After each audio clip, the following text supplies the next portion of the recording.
Hi folks, welcome to the weekend. I trust you've had an excellent reading week. And on that subject, what have I been reading? A little bit of a hangover from November's planned reading. I finished The Martian Race by Gregory Benford. It took me a couple of days of December to get through it. And he's teasing us a little bit with this title for reasons that become apparent if you read it. As a precursor to this story, NASA has failed in its attempts to land on Mars, and it's decided to give up and outsource the mission to whoever is prepared to take the risks, with a promise of a prize of 30 billion. And at the time that this was written, that was a big bunch of money. And the challenge is accepted initially by an American billionaire named John Axelrod, and he cobbles together a small mission to Mars with some begged, borrowed and bought parts from various places in the world. And we don't really hear much about the prep. It's just established as a fact. And the next thing we really know is that there are 4 astronauts on a lengthy mission to Mars, and they get there and they're living in a fairly spacious hab, and they have been for some time. There are some flashbacks to their training and selection process and so on. But really, the bulk of the book takes place on Mars. And being run by a billionaire, all aspects of the mission are exploited commercially by Axelrod back on Earth. So everything's sponsored. There's TV shows, there's reality shows, there's soap operas based on the mission. You name it, there's something exploiting the mission. He's wanting to turn a buck wherever he can. But the prize is only paid on returning to Earth, and if they're in the event of a tiebreak, then it's whoever brings the most interesting thing back. And obviously the reason that everyone wants to go to Mars is to prove it can be habitable and, potentially to look for signs of life. There's plenty of jeopardy in The Martian Race, and that comes from various directions, just the hazards of being on Mars and some other things, which I won't spoil for you. And this is the 3rd or 4th Gregory Benford book that I've read. It is hard science. He is a scientist by trade, still working as a professor. It's quite sciencey as a result. It's not a difficult read. He does. It's quite a nice blend between that and just the adventure, the plot, if you like, that goes with it. I enjoyed the interplay between the astronauts, 2 of whom are a couple, which adds a certain je ne sais quoi to proceedings. And I also enjoyed Axelrod, the sort of somewhat venal but well-intentioned billionaire of the piece. And I also enjoyed their scientific discovery that was found under the surface. To me, some elements seemed a little bit familiar from his previous collaboration with David Brin, Heart of the Comet, which I also enjoyed, but not to the point that I was annoyed by it in any way. There is a sequel, which I wasn't aware was a sequel, The Sunborn, which I do have on my shelves. I just didn't realise that they were related. And that follows the continuing adventures of 2 of the crew on Mars.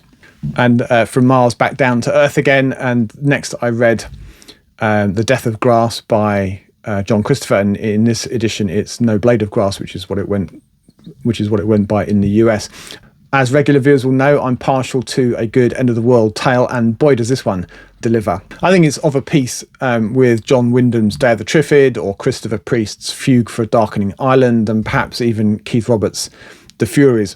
It starts innocuously enough. We've got some middle-class Brits tussing over their morning newspapers at how badly the Chinese are managing an outbreak of a virus that attacks grass and its ilk, so that would include rice, for example. So the poor old Chinese are slowly starving, and the world is kind of rallying around, sending their emergency supplies of food and what have you. And they're all thinking, oh, well, it'll never happen here. And of course, it does. Slowly at first, and then very quickly, things go bad in jolly old England. We follow a small group of friends and hangers-on as they attempt to get out of London before things go completely pear-shaped. They've got quite a long journey ahead of them. They're heading for Cumbria to one of the party's brother, who owns a farm up there. And it's an isolated and reasonably defensible farm, it seems. The group pick a leader. He's a rather ordinary civil engineer, but his role becomes increasingly important. In this new world, supplies of food are limited, and desperate people do desperate things.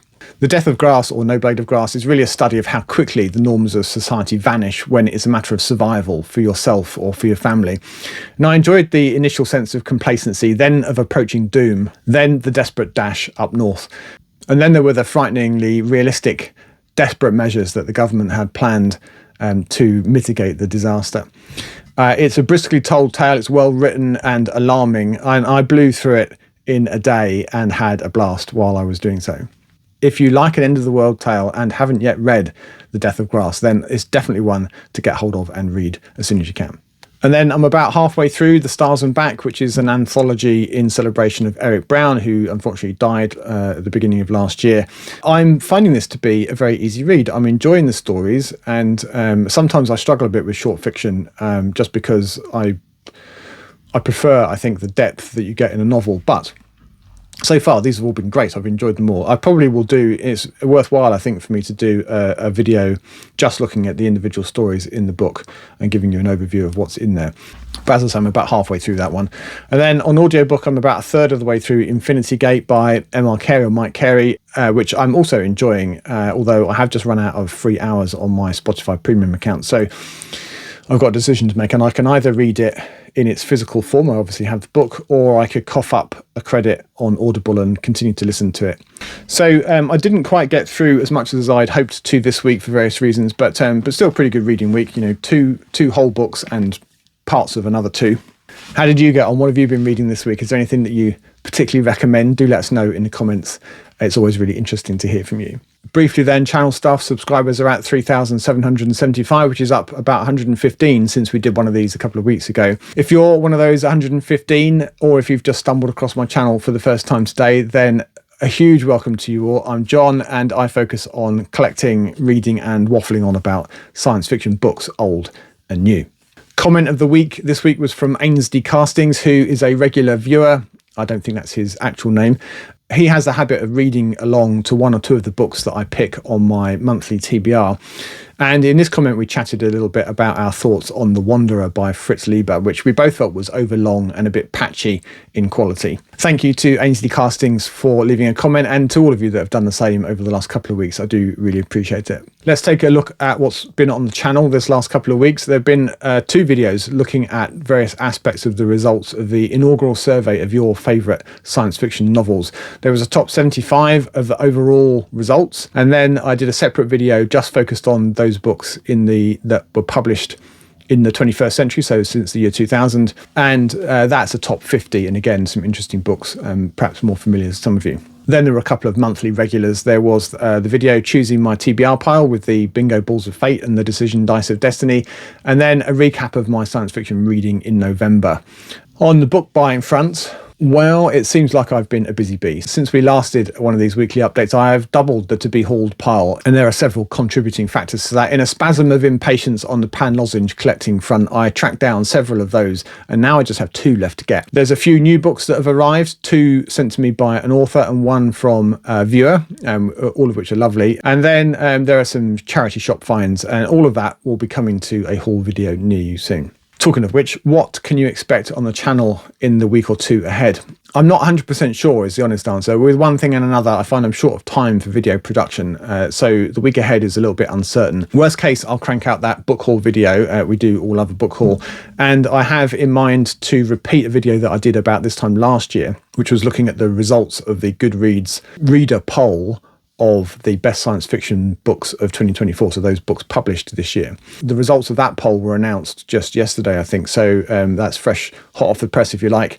And I've made a note of the top 20, and I'll do a video of that at some point in the not too distant future. One or possibly both of those will come out in the next week. I don't know when. It's a bit pathetic, but with the being away at the end of last week, and then I've got one of my stupid endurance races during the week next week, and I've got to do some preparation for that this weekend. I'm also working on the video on hard SF, but that's still in its early pre-production stage, and I think is unlikely to arrive in the next week. I might also extract some more interest from the viewer survey. There's a lot of books in that survey that didn't get any attention in the other top videos, the top 75 or the top 50, that I think might be interesting to look at. And on top of all of that, this side of Christmas, I want to look back at my reading through the whole of 2024, and that should be an epic video. On the other hand, I have an endurance race next week, a 100-mile jogging race, which will wipe me out for several days, both in the doing and the recovery. So I think realistically, there's going to be a reduction in the usual rate of output in the run-up to the end of year festivities. What will I be reading in the coming week? I shall finish To the Stars and Back, I think in fairly short order, since I'm enjoying it. Like I said, I'm finding that the short stories are sliding down really easily. And since we're on the topic of Eric Brown, I'm also planning to read, next I think I'll read Cathani by the the man himself, and which I'm looking forward to. That will be my first Eric Brown. And as I said, I've got a long race, which is going to take at least 24 hours for me to finish, which is a perfect opportunity to get some audiobook listening in. So with that in mind, I'm planning to finish Infinity Gate, and if it's not too difficult for me to jog and listen at the same time for that length of time, then I will also start, I certainly won't finish it, but I'll make a start on The Echo of Worlds, which is the sequel. So I'm looking forward to those one way and another. As usual, thank you very much for watching, and have a fabulous weekend, and until next time, goodbye for now.